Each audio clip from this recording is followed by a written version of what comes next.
What's up, everybody? TonyPizzaGuy here, and I wanted to give you some info on WWE 2K17 as I'm downloading it.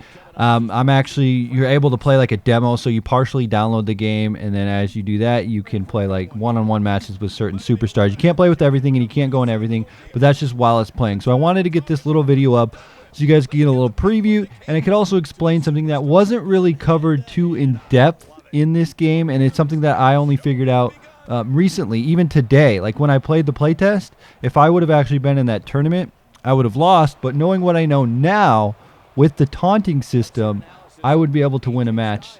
And this is the reason why. So this is sort of like a pro tip for WWE 2K17. Because in the past, if you remember the taunting system, right, you would taunt and then your momentum bar would go up 1%, right? Once you get 100%, you get a signature, 150, you get a finisher. So you just taunt, it goes up. This year, that does not happen. There are different taunts. So if you just do a taunt, your percentage is not going to go up.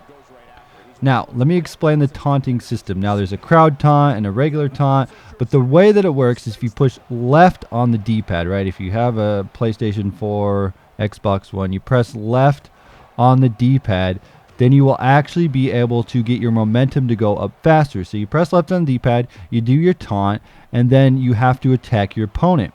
Now this changes the way that you're playing the game, because before you could just taunt and it would go up, but now you have to do the taunt and then attack your opponent, and then your momentum will go up. If you push right on the D-pad, when you start attacking your opponent, it will do more damage to them. Now, the cool thing about this taunt system is that you can play it in various ways that will make your gameplay even better, and it'll make you have a better chance of winning a match. So the way that I like to do it, and a tip that I could say to you guys, is when you're building up towards a finisher, I would push left on the D-pad. It will fill up the bar, and then you can actually do some damage to your opponent while filling up your momentum and being able to get a finisher faster. Once you get that finisher, I would push right on the D-pad, do a different taunt, and then you can do more damage. You can do more damage with your finisher, regular moves, whatever, but that's just sort of like how I want to play this, right? Left on the D-pad does that, right on the D-pad does that. And you're probably wondering, well, what does up on the D-pad do for you now? Well, up on the D-pad is a wake-up taunt sort of thing. I don't know how to explain it other than saying it's a wake-up taunt. If you want your opponent to get up off the ground after they're down, all you do is press up on the D-pad. You'll move your arms up like, hey, come on, get up. And then your opponent will actually stand up, and then you'll be able to do moves to them or whatever. It gets them like a little bit groggy. So if you don't want to do like a charge finisher by pressing the regular finisher while they're like laying on the ground, you can just do a regular wake-up taunt, and then they'll get up. So like say you want to do a spear, right? And you don't want to do charge it up or whatever, you can just do the wake-up taunt, run and spear them, or however you want to do it. There's a lot of cool things that you can do with the wake-up taunt, and the taunts are actually different depending on where you're at in the ring. Again, if you're close to the corner, you'll do a taunt in the corner. If you're outside, you'll do some taunts. If you're, like I said, the wake-up taunt you can do as well. But it just didn't, I just didn't feel that this was explained very well in the game. Like people were talking about taunting, and there was new crowd taunts, and I didn't really grasp what that meant.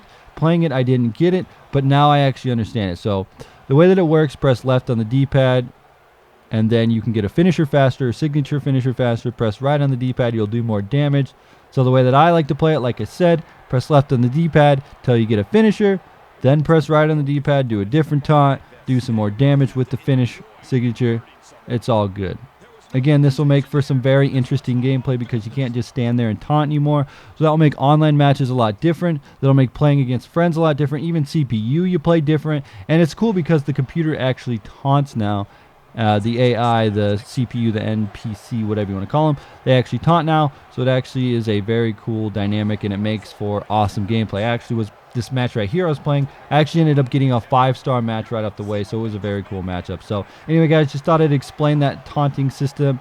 Now I'm going to get off here so that I can actually download the rest of the game, and we can go crazy with WWE 2K17. So anyway, guys, let me know what you think of this. Hopefully this tip did help you out a little bit, because that's why I wanted to make it, because I haven't really seen anybody talk about it. I know there were articles about it, but I think this is a good explanation of how taunting actually works in WWE 2K17. Anyway, guys, let me know if you enjoy this content. Make sure you sweet that like button. Make sure you subscribe if you're new to the channel. We'll be back later once the full game is downloaded. Anyway, guys, TonyPizzaGuy 2. Sweet!